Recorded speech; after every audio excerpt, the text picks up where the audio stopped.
Hi everyone, thank you so much for being here for the power of words. And I know a lot of you don't know me, so that means even more to me that you took time out of your Wednesday to be here for this. So you must be quite familiar with this little guy by now. So the next screen is me doing this. Oh no, actually, I'm doing this. So that's me with my Natasja King Coaching mug, because I am Natasja King Coaching in brackets. Because on a Wednesday, I'm a life coach. Other days of the week, Monday, Tuesday, Thursday, Friday, I still work at a law firm in London. And I've been a legal PA since 1997. I started out in Cape Town, South Africa, and that's where the accent comes from. I'm originally from South Africa. And when I was in South Africa, in Cape Town, I worked for First National Bank and their legal department. Then in 2004, my husband and he's also South African, also speaks Afrikaans, we moved to the UK. And that, by the way, also why I think my accent is quite strong at the moment, because with working from home, John and I are speaking Afrikaans so much more than we do if we were in the office. So my ratio of Afrikaans versus English words coming out of my mouth is definitely more Afrikaans. But then, so back to 2004, when I came to the UK, I started working at a law firm in London, and I was there for just over 11 years. And then, so this then now takes us up to about 2016, 2017, where I actually started my journey towards becoming a career coach, but I didn't know it at the time because I resigned from that job I was in for more than 11 years, and I started working in the legal team at Sky. So this is now going from private practice law firm to an in-house legal team. And I was totally out of my comfort zone. I had to do such a lot of personal growth that I now look back on that time and see this is where everything started for me. Lots of challenges, lots of things I had to learn about myself, different ways of working, different types of people, different environment, everything was different. And I had to step up to the plate almost daily with new challenges. And on top of that, I also had surgery to my feet, which added an extra layer of tenseness, I would say, and challenge. But through all of this, I learned resilience, so much so that at one point I gave a workshop with one of the lawyers on resilience. So I really challenged myself, and that allowed me to then make other career choices, and which now brought me to this place where I think I have enough life experience and I've proven to myself that I can be resilient, and I'd like to share that with others and teach others to do that as well. And a big part of resilience is knowing how to speak in a more optimistic way so you see life differently. But you don't want to know more about me. You want to know about the power of your words. You can always go to the About Me section of my website, go into LinkedIn, see my history. But for now, we're going to focus on the power of your words. So what you will learn today is some scientific studies behind the power of words. I'll show you that. There's the difference between positivity and optimism, because there is a difference, even though the term is usually used interchangeably. What we can learn from newspaper headlines, and how to choose your words wisely, the really nitty-gritty stuff of this presentation. But before we get to that, I have a story to tell you. This is me on Boxing Day. I'm sure I looked, but I definitely sounded like this little pug lying on the carpet. It's because I was trying to do a Pilates workout on virtual with YouTube. And it's a workout I've been doing the whole time we've been on lockdown. I'm familiar with the instructor. I've done the workouts many, many, many times. And this day, on Boxing Day, I just couldn't get through it. I was tired. All I wanted to do was lie on the carpet like this little dog in child's pose. And the thing was, I was keeping saying to myself, well, why is this so difficult? Why am I struggling so much? I don't usually struggle this much. What's different to today? Why is this so difficult to me? And of course, then I started getting the answers for that. And I thought, well, it might have something to do with the fact that on Christmas Day, the day before, I kind of overindulged a bit. I might probably are still digesting the lunch, and that could be a reason that I'm struggling. It could be the Baileys, the mince pies, the huge amounts of cheese I had. Any of those things could be a reason why I'm struggling. But the thing is, knowing why I'm struggling, why this is difficult for me, wasn't making it any easier. I was asking a question that was just reinforcing the struggle. Whereas what I wanted to do was get through the workout. I didn't want to give up. So I changed that thought that went through my head, the words that I used for my thoughts, and I said, well, how can I make this easier for myself? Shifted it away from the problem to the solution. And then it came to me, pause the video. Natasja, you don't need to go full out. There's no one watching you. The instructor isn't even watching you. You can just press the pause button, take a breather. Once you stop breathing like the bug, you know it's time to go on again. If the instructor said do a plank, I could choose not to. I could do it on my knees. I could do 3 of something instead of 8. That was the answer to the situation, to the problem. But it only happened once I changed the question that I was asking myself. Not why is it difficult? How can I make it easier? That's the question to ask. And this then explains why our words matter. Because when we think, those are words. It's just contained within our brain, in our skull. It doesn't come out of our mouth. But those are the important ones, actually. Because if our thoughts are helping us overcome challenges, seeing opportunities, it's those self-talk conversations we have.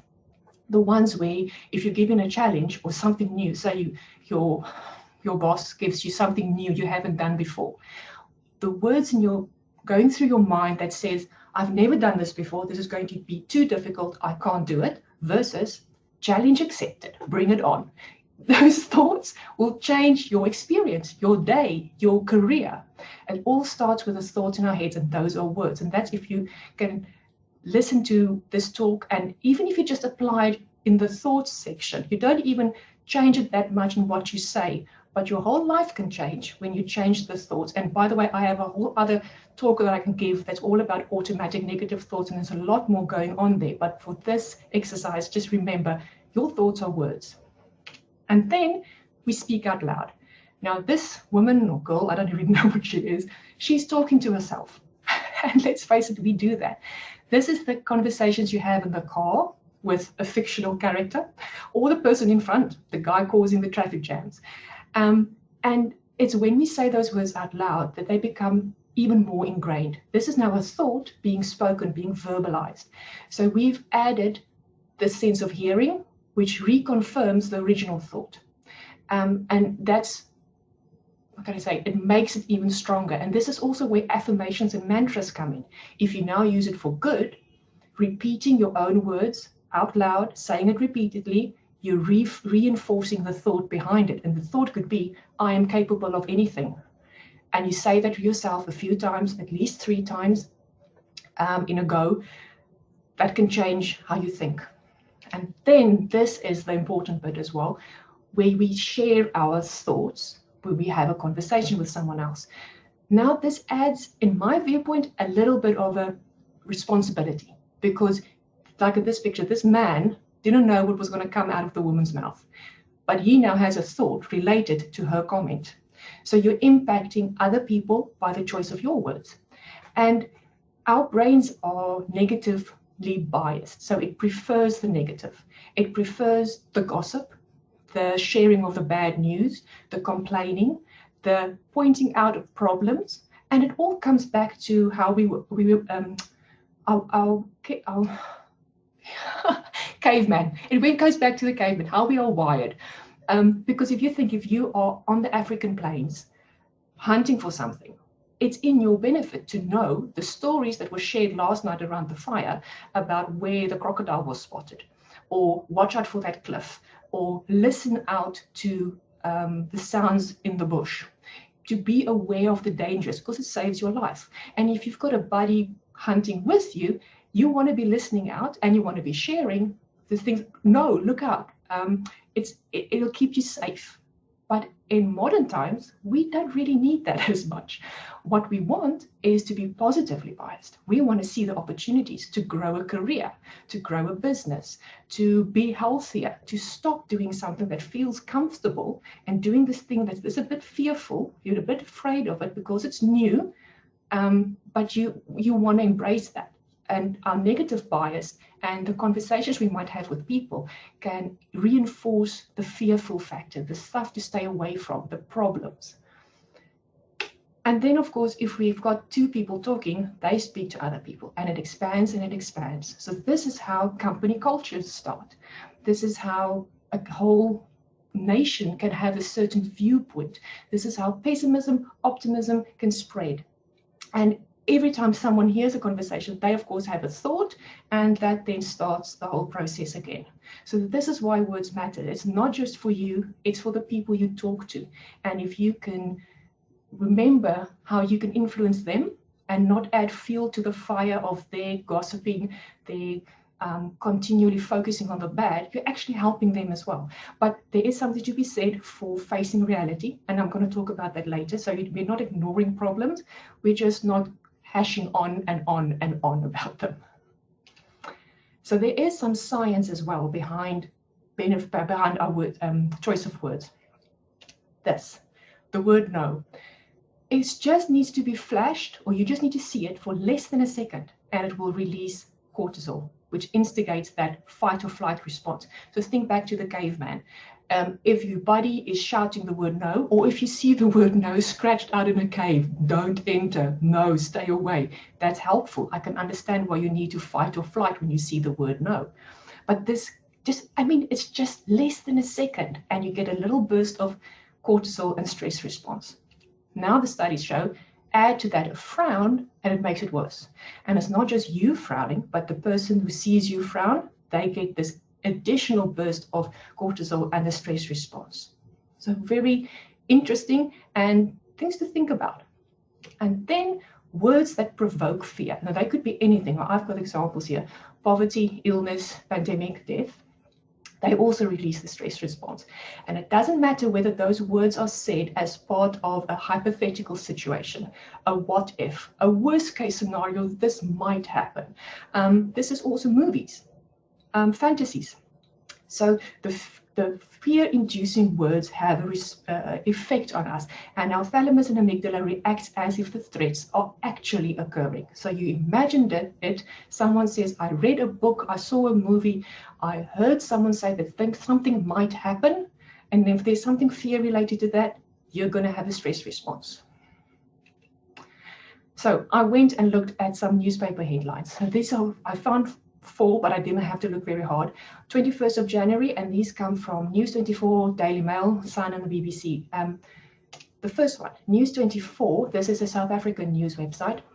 One headline says, yes, food prices are rocketing. These items are getting pricier fast. Now, I don't think there's a... Rocketing could be a fear-inducing word, but the sentence construction, the fast, the rocketing, it's confirming almost, I must say, your worst fear. If you were up to this point wondering whether prices were increasing, like, did I pay this price for my milk last week? I'm not sure anymore. I hope it didn't go up. You read this, yes, it's rocketed. So you're going to get a stress response after reading this headline. Border controlled. All Brits could be banned from entering EU countries under new plans. When you see border control, capital letters in a different country color, this is saying impediment of my freedom. Borders is being controlled. That's a fear-inducing term. You could be banned from entering EU countries. Banning, all of that is in there. But there's also a could. And your stress response didn't even notice the could. It kind of disregarded that hypothetical what if. It just responded to the banned, the controlled, the fear that it induced. This one is from the BBC. My Money, we haven't got COVID here yet. Now, the My Money is just their section of the website where this appeared, is the My Money section. And then it's a quote, we haven't got COVID here yet. So when you're reading this, you are saying, or thinking the words we. So it becomes personal. And for you, the we could be your household, your company, your town, and you're saying, I haven't got COVID yet. And the yet in this case is now saying, it's only a matter of time. Now, I have done LinkedIn posts about adding the word yet to a statement to make it a good way of speaking, because it implies something you want, something you're working on. Say you want to lose weight, you haven't lost it yet. Just add yet and you change your whole sentence and it becomes a better way of speaking, but not when you link it to something like COVID. So they used very clever, fear-inducing terminology here, and it's written in the first person. When you read it, you think it's you saying it. This one is from the Daily Mail. report chaos will get worse. And they even did us the favor of typing the worse in capital letters. So on Daily Mail, the blue bits are the link to the full article. The black is like a subheading. And if you read it, it says, so report chaos will get worse. Ministers put troops on standby, blah, blah, blah. And in the black there it says, only if the disruption worsens. And I bet you didn't even see that if. Your stress response responded to will get worse. And most people maybe didn't even click on the blue link to read the article. So this is how the power of your words can induce fear and stress and make you more tense. But you are here to learn how the optimistic way of using your words. So we want to turn all of this on its head, and we want to learn how we can speak better, how we can have a more optimistic outlook. But I need to explain the difference between the two. So optimism is not pretending that things are good when they are clearly not.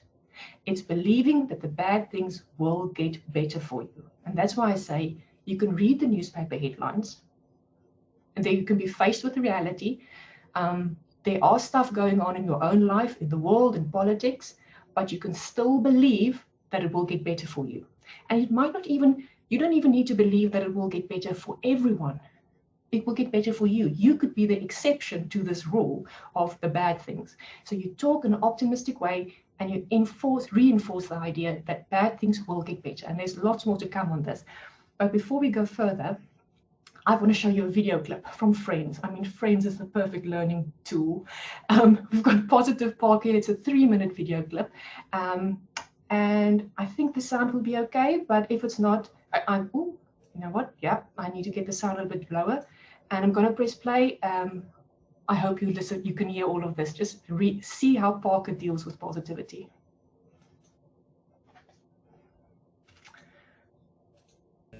My God, what a fantastically well-lit hallway. Can I get you something to drink, like a water and Valium? I must say, you know, this apartment, there are no words. Oh, thank God. It's a haven. The third floor paradise, a modern day Eden in the midst of the... Yeah, I know, It gotcha. Oh, yeah. Listen, let's, why don't we just, sit and relax, you know, just be with each other, quietly. Yeah. That sounds great. My God, this is the most comfortable couch I've ever sat in my entire life. All right, let's try something else. Let's play a game. I love games. Shocking. Let's play the game of who can stay quiet the longest. Or Jenga. Let's play this one first. And remember, whoever talks first loses. Yeah. I lose, now Jenga. Oh my God! Oh my God! Is something wrong? Wrong? Really? You know the word wrong? Everything isn't perfect. Everything isn't magical. Everything isn't aglow with the light of a million fairies. They were just brake lights, Parker. Well, excuse me for putting a good spin on a traffic jam. You don't have to put a good spin on everything. I'm sorry. That's who I am. I'm a positive person. No, I'm a positive person. You are like Santa Claus on Prozac. At Disneyland. Getting laid. So what do you want me to do? You want me to be more negative? You want me to be less happy? Much less happy. Fine. Well, then to quote Ross, I better be going. So long. Hey, don't let the best store in the world hit you in the ass on your way out.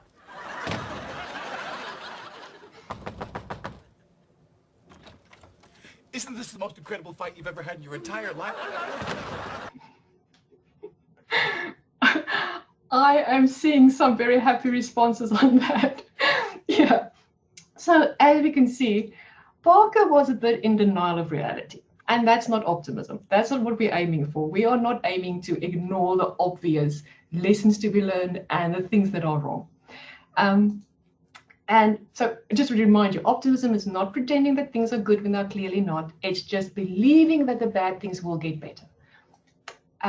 And the research paper, they actually call optimism is a tendency to expect good things in the future. A tendency, so it's the default almost. Most of the time, you expect good things in the future. And research has actually found that optimistic people, they live longer because they are more willing to seek help. If someone tells them there's a medical problem, they will go to the doctor, they will listen to their advice, they will take the medication. And this then means you live longer because you don't ignore your health concerns. So if you were Parker and you spotted a mole and you would say, it's fantastic, I don't care about it, I'll actually go and get a suntan on a sunbed, it's nothing to worry about, things will work out fine. If you're optimistic, you would say, things will probably work out fine, but I'm just going to get some health advice, and then I'm going to listen to what the doctor tells me to do. That's the difference between, I would say, overly positive and optimistic. And we're aiming for the optimistic. Because also when you are optimistic, you notice the problems because you think that you can do something about it. There's a sense of you taking action and you being in control of your life just as much as you can, whilst believing that it will work out, that the bad things will get better. And when I say this live longer study, it wasn't a small study. It was done over 69,744 women over 10 years and just over 1,400 men over 30 years. And 11 to 15% longer lifespan, 50 to 70% greater odds of reaching the age of 85. So this is not your local GP sending out a questionnaire to 5 people. You really can live longer and have a better quality of life if you're optimistic, because you do take action whilst believing things will get better for you. So a better choice of words means your more optimistic outlook. So be discerning with the words that you read. So that's going back to what I said about affirmations.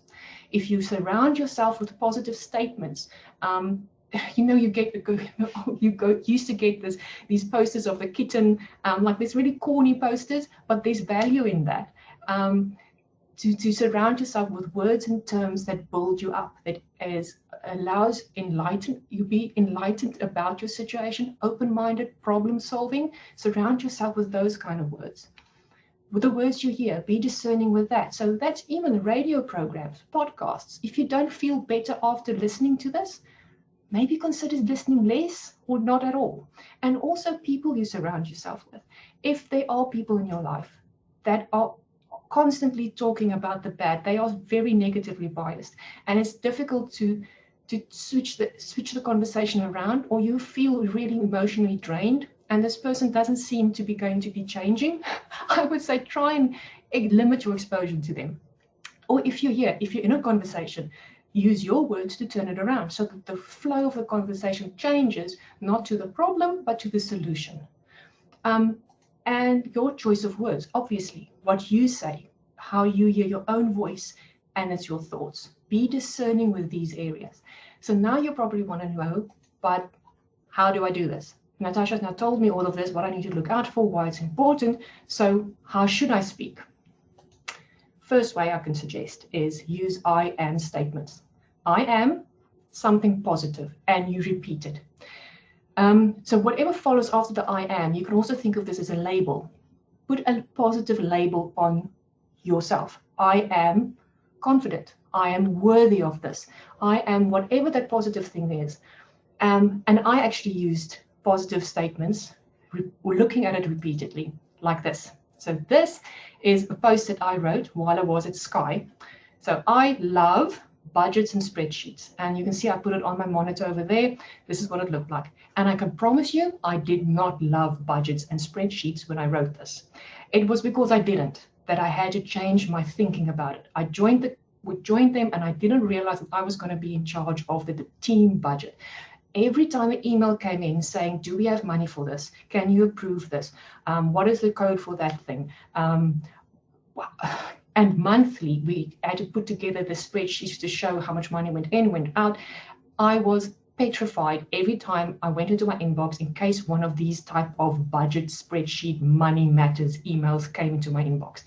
And I realized this is part of my job. I can't not do this. I've got to get my head around it. But I was so tense about it that I couldn't understand. I would almost and make it easier for myself and really get to grips with the spreadsheets. I wasn't loving it, so I wanted to ignore it, but I couldn't. And then I wrote this. And over time, say 2 months, after seeing this every single day, slowly my whole idea around budgets and spreadsheets changed. And I wasn't, like I say, I was able to do it without being stressed, because every time I was stressed, the stuff that I'm usually good at also became a problem because I was so focused on this. So this is a way that you can use the I am statements. Okay, in this case, I didn't say I am. I could have written the words I am loving, but I just chose to make a drawing of hearts. But you don't need to say it out loud every single time. As long as you see it and you cast your eye over it, you're reading it, you're creating thoughts around it, and it's enough that you can influence your subconscious about what it is that you want. Then the ask the right question thing. This is obviously what I initially did wrong on Boxing Day, because our brains always want to answer the question. So you question ask the question to yourself with a positive expectation. For instance, wouldn't it be nice if the weather was good this week? And this is one that I hope all the people in Britain start doing. Instead of saying typical is bank holiday week and we'll probably get rain, if someone then just responds to that statement and says, but wouldn't it be nice if the weather was good this week? Now the conversation is about what you want, the sunshine, the good weather, and not the likelihood of things going wrong. Another one, wouldn't it be nice if I managed to do an extra 2 push-ups? Wouldn't it be nice if I could afford the 2-bedroom flat with a nice view? And all of this is asking a question. So your brain has to give you an answer. So how can I go about getting this flat? How might I do extra 2 push-ups? It's going to provide the answer because it's a question. And like I said, the why can't I's, that's going to remind you past failures, reasons why this is a problem.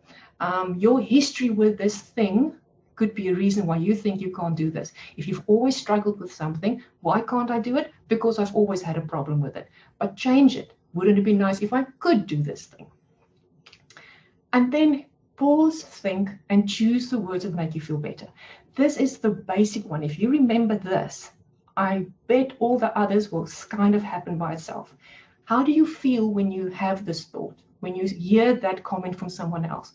When the words have left your mouth? Do I feel good? Do I think I could feel better with this statement? Is this giving me hope? Is this making me more optimistic? So just your feelings will tell you where you are, if this is the best possible way to speak.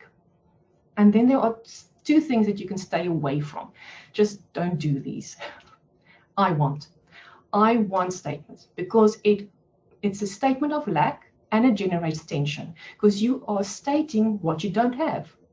By saying, I want this, it means you don't have it. And that's all you're thinking about. But you can reword it differently by saying, I am eager to receive this thing. I choose to have, or I look forward to receiving, or I look forward to having, or I look forward to being.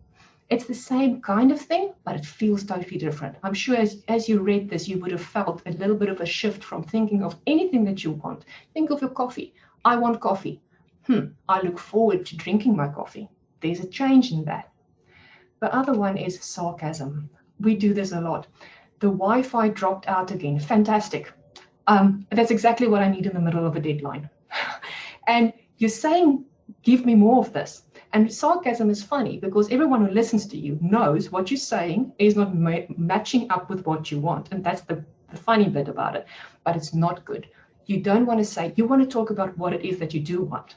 You want the Wi-Fi to be stable, even though it's funny to do it this way. I don't want to even say do less of sarcasm or there's a way around it. Just don't. Just stop the sarcasm. And there's usually also a lot of emotion behind a sarcastic comment. And those emotions make the words even more powerful. So stay away from I want, stay away from sarcasm, use I am, use positively phrased questions, questions that give you a solution. And the biggest one is listen to your feelings. That'll give you the guide. And now it's quiz time. So have you been paying attention? But it's not difficult. I've got 10 questions. My husband, John, is going to bring up the poll. Oh, very efficient. There it is. And you just need to list. It's not totally anonymous. So you just pick which one is the better statement, and which one would make you feel better when you say those words. And you can start voting.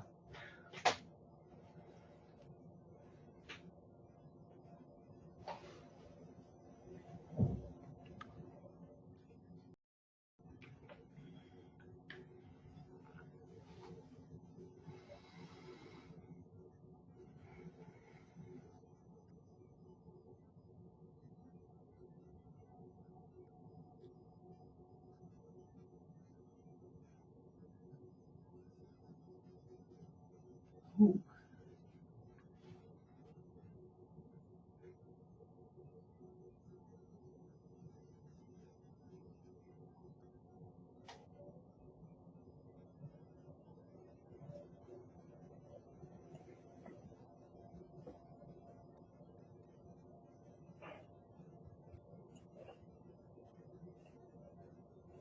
Okay, we've got 6 people who voted, and there's 17. I just see most of you are getting it right. Nice.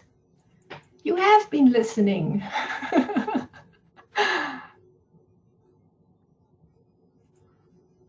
Nice. Okay. Almost finished. Yeah. Do you mind if I ask a question whilst people are doing their activities? So look at the camera. Yeah, on the wouldn't it be nice? Is it too far to go instead of wouldn't it? Which I guess that's the wouldn't is a negative almost. That's true. But and nice is nice. It's neither one thing or the other. Can you rephrase it to say, it will be great when, or is that just going overboard and becoming too positive, etc.? And moving away from reality. No, the thing is, the reason I use the wouldn't it be nice is because it's still needs to be a question. So wouldn't it be nice? But you could say, what if, with whatever the positive thing is, the things that you want. But what did you say? If it was great, what was the word you used? It would be great when rather than nice if. Yes, it will be great when. That's a fantastic way of speaking, and you can use it for affirmations as well. And when it comes to phrasing things as a questions, like I did with the Pilates thing, is how might I, or what can I? That's also a question, and it kind of builds on the wouldn't it be. So is the question there to prompt you to come up with the answer? Yes. Rather than just say, I will be happy, and you aren't happy at the end of the day because you've done nothing about it. Exactly. And your brain wants to answer questions, so it's going to give you a solution to the problem. So you ask it, how can I make this be like this? How can I make this appear for me? Like say, for instance, the push-ups. You can also say, well, instead of saying I can't, say, well, how might I get more push-ups into a workout? And you're going to get the answers. Asking questions is a really big one because, like I say, your brain wants to answer. It's going to try its best. And sometimes you just need to sit with it for a while. Like my husband and I, we had a problem with this yesterday. We had IT issues where the sound just wouldn't come through. And we just said, well, we need to fix it. So we're going to wait. We tried everything we could. So what else can we do? And we couldn't find anything else. So we waited 24 hours. This morning, we got the answer and we fixed it. And sometimes you just need to give your brain that bit of a space and time to give you the answer. But you need to ask it for the question, for the answer, not to give you more of the problems. Yeah. Okay. That's where it comes from. But I love it will be great statements. Fantastic. Yeah. I'll do more than just keep chanting. Do something else. Yeah. Okay. Thank you very much for that, Karen. Thank you. Okay. So we've seen a lot of responses here. You can all see the poll answers. And I think lots of you had some of these. Most of you had all of them right. So that's fantastic. But I'm going to take you through each of these now and just explain them a little bit more. So where's my the better one from the looking for the keys one is I'm trying to find my keys. Because what are you talking about? You're talking about finding. The object is keys, but the statement saying instead of looking, you're going to continue looking and looking and looking. You want to find. So I'm trying to find my keys. And this is it's a small thing, but it does shift your energy, when you are frustrated and your keys are missing, and someone comes to you and says, well, what are you doing? I'm trying to find my keys. Much better feeling that I'm looking for my keys. The looking for kind of implies frustration and it's not happening. Pilates is better for my back, so I might have given it away by starting this with Pilates, but I actually wrote these words in an email about 2 months ago. I was asked to set up a virtual yoga classes at the law firm that I work, and one girl noticed that I wasn't attending anymore, and she said, well, why aren't you? And my answer to her in the email was, Pilates is better for my back, because otherwise the conversation would have gone about, well, what's wrong with your back? Why is yoga bad for this? Why are you feeling it this way? And in fact, this email didn't even go any further, because my answer was just, I'm talking about the better things, the ones that the good outcome. Yeah. Then this is this. Wouldn't it be nice if the sun shines? It's a better statement than it's me, so it probably will rain. You can say it's bank holiday weekend, it will probably rain. And if someone in the conversation just goes and says, well, wouldn't it be nice if the sun shines? Or how would you feel if the sun shines? That's Gareth, that's one for you. How would you feel if the sun shines? But people can then respond to this with a positive feeling and a positive response, and you take it away from the rain. Let's hope it's raw inside versus let's hope it's cooked all the way through. Oh, I saw this so much on the Great British Bake Off, where people would go on about, oh, I hope I don't have a soggy bottom. I hope this doesn't burn. They're talking about, I hope things doesn't happen. I don't want this to be like that. Well, what do you want? You want it to be cooked, and that's what you should say.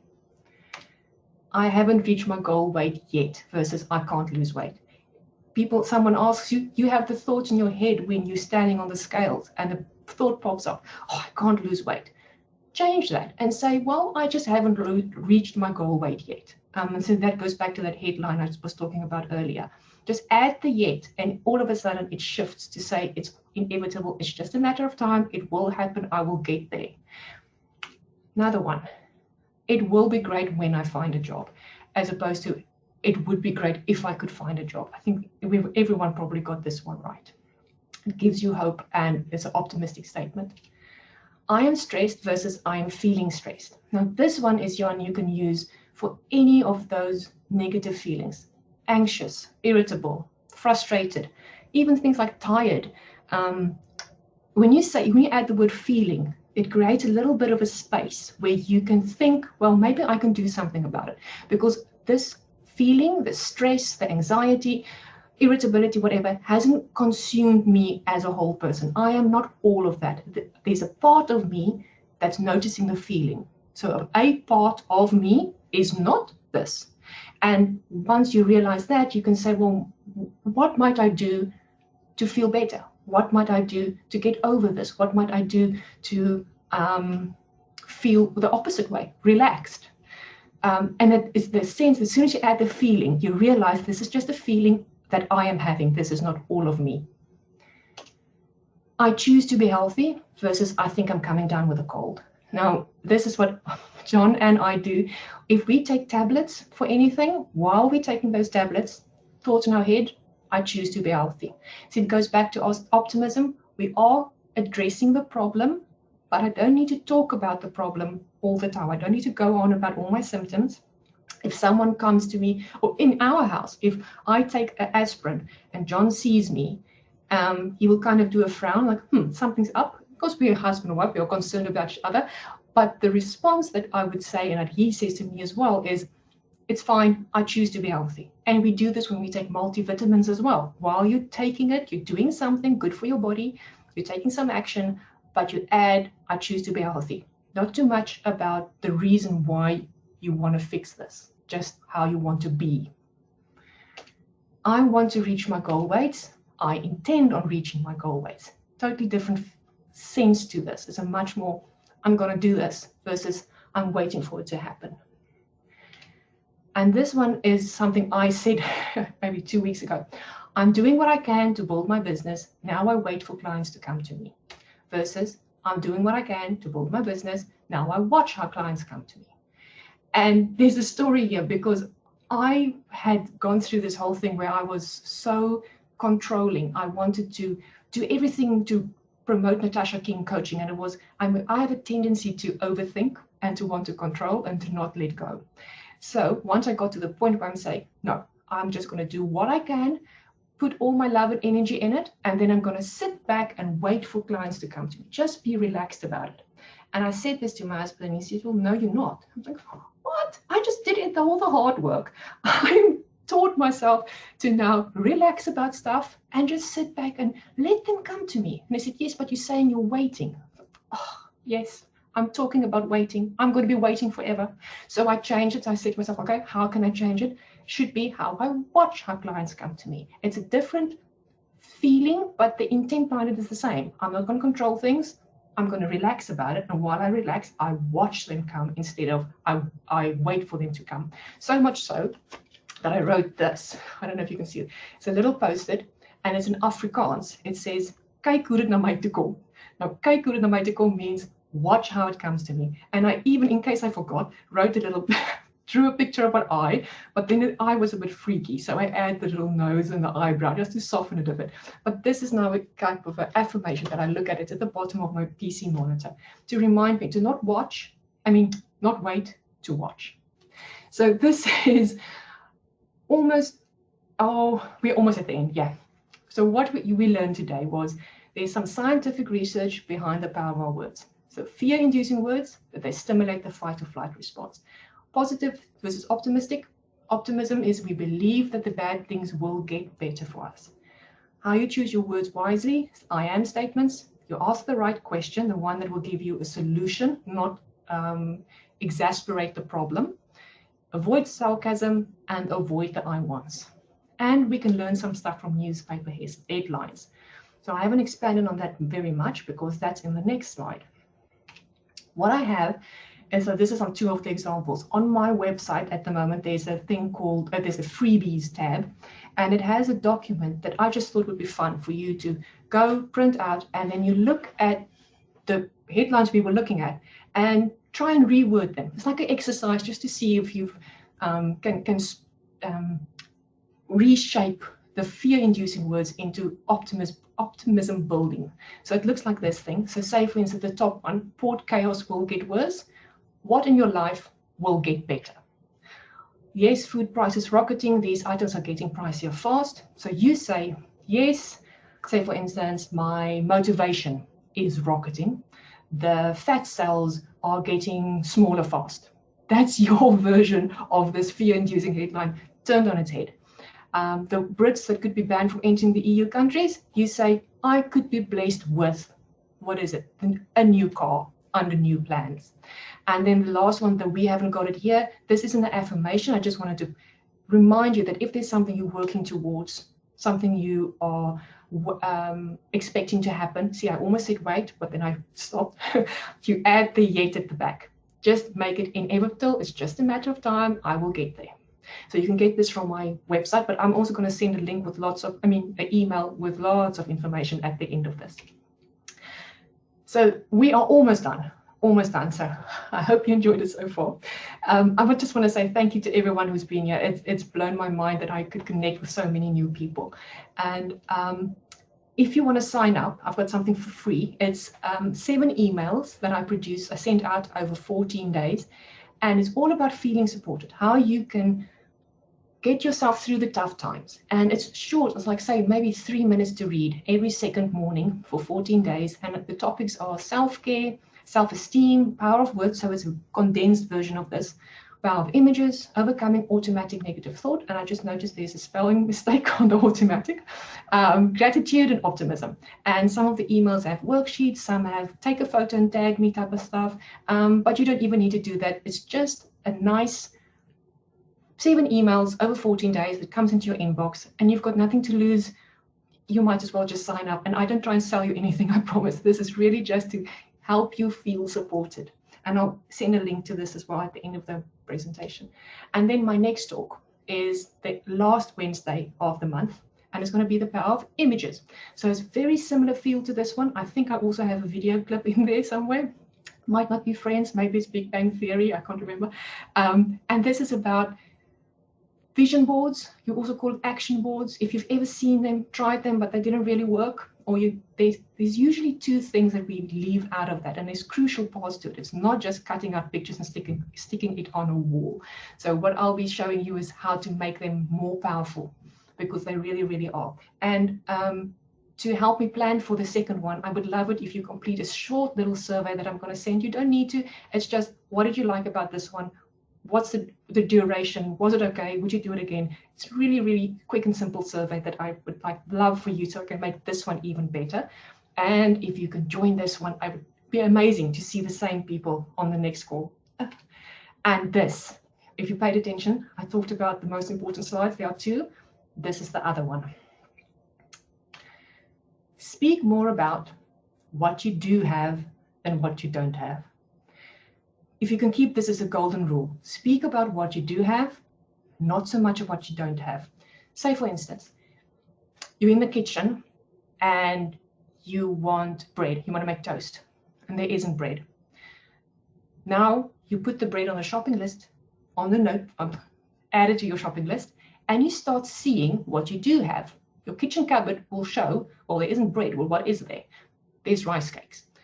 And then once you have the rice cakes, you think, well, now I need more of something to put on this. So you start seeing the stuff to put on your rice cakes. And now you have a Marmite, cheese, whatever. Same thing happens if you don't have coffee. You go to the cupboard, well, what do I have? I've got tea. So I'll put the coffee on the shopping list. And now I see there's a packet of ginger biscuits. Goes nicely with my tea, because I'm seeing more of what I have once I stop focusing on what I don't have. You've put it on the shopping list, you've forgotten about it, you're in the moment, you're hungry, you're thirsty. What do I have to work with? And the same thing applies with the biggest things in life. So say you are in the office and you're in a job, and part of you're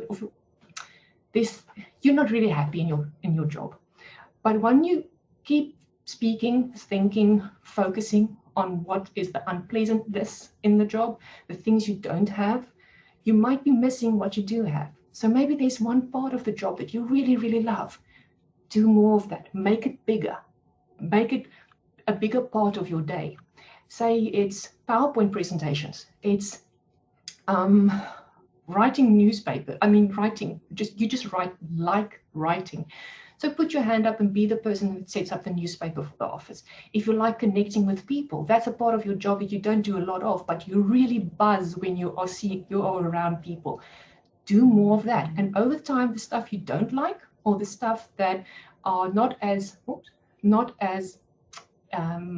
energizing for you, they will start to seem smaller. And for all you know, your whole career can change, and you can bring in more of the thing you want into your career, and you totally take away the stuff that you don't want. And even if you are in a job and there's nothing that you can say, you know what, this really gets me excited. What gets you excited outside of the work, over the weekend, in the evenings? Maybe you can start volunteering at an animal shelter.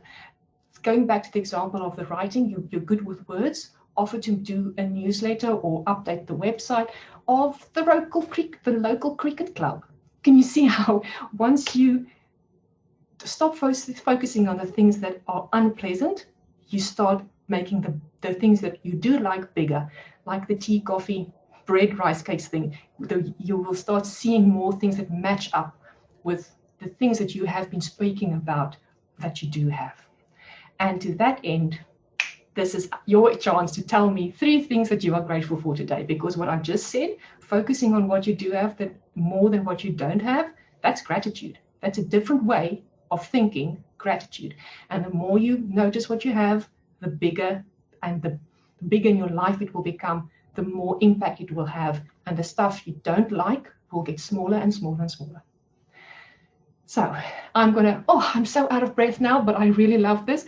I'm going to stop sharing my screen, and we can go to the comments section and tell me 3 things that you are grateful for today. And if you need to leave, because I'm not sure what the time is.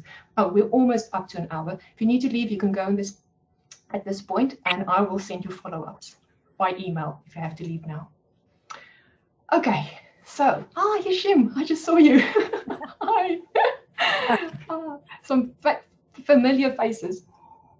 Hi, sorry, my head's a real mess, so I've just realised what state I look in. I'm working from home, so I've literally dropped my daughter off to the nursery this morning, and I've been on phone calls all morning, and I've just had my lunch break, and I've been listening to your wonderful presentation during my lunch break. But yeah, 3 things I'm grateful for. I mean, I'm grateful for the vaccine. I actually had the vaccine. Obviously, there's mixed reviews, but I'm very grateful. I had the vaccine on Friday. Oh, wow. So I now have to wait another 3 months to have the second dose. Mm-hmm. So that's something that's given me hope for the future. Second thing is family and friends. You know, I think that without family and friends, this pandemic would seem a whole lot worse. Mm. And the third thing is I'm grateful for, you know, being in a job that I actually enjoy. You know, I enjoy, and I'm happy to wake up, and it gives me purpose. Oh, those are big ticket grateful items. That's really amazing. Well, thank you for sharing that, and thanks for giving up your lunch break to be with us. Thank you. Thanks, Natasha. You were great. I'm going to stop the camera, but I'm going to continue listening. Okay. Thanks. Anyone else? Oh yeah, I've also got a family, job, and home. Trees. Oh yes. Do you guys think that this lockdown has changed the things that we are grateful for? I think a lot of us wouldn't have mentioned some of these a year and a half ago. You would have taken it for granted. You were grateful for it, but it wouldn't be top of your mind when someone says, now go, 3 grateful things. Yeah, Tara, you're agreeing. Yeah, definitely. It's changed our priorities and what's really important to us. Wow, in a big way. Yeah, what else? I'm taking, oh, thanks, Gareth, taking this opportunity, actively participating. Oh, yeah, I like your colleague as well, Gareth. Please say thanks from me to your colleague. Oh, this is so lovely. And I want to say my 3 things are, oh my goodness, all of you that are here, that you took a chance on me. Oh, that's a song, isn't it? Take a chance on me. Anyway, thanks for taking the chance with me on this. And I've got my husband who sorted out the internet for me and the sound and the everything. And he's at the background doing his bit. And that I have Wednesday, that I don't need to work on Wednesdays. Oh, I've got flexible working in place. Big relief that I can do this on a Wednesday. I don't need to log back into work after this. huge happy vibes for that. Oh, thank you. So I think I've got almost everyone, and we are at the end. So I just want to say thanks again. And I will, those people who registered through Eventbrite, I have your email addresses. So I'll send you the links to the survey, the recording of this session. I'll get in touch with you via the email address you left. The other people, I'll put it on the LinkedIn page, and you just go back to the event page where you'll see all the different stuff that I'm going to share with you. Because there's actually a whole big blog post that I did about my Pilates experience on Boxing Day. There's more to it, and you can read the whole blog post. So thank you everyone so much, and I hope to see you at the next one as well. And please keep in touch. Tell me if you want me to do more. I can do one-to-one sessions. Just keep in touch. It'll be fantastic to hear more of you. Thank you so much, everyone. Thank you. Thanks, Danielle. Take care. Bye. Thank you. Bye. Thanks, Natasha. Okay.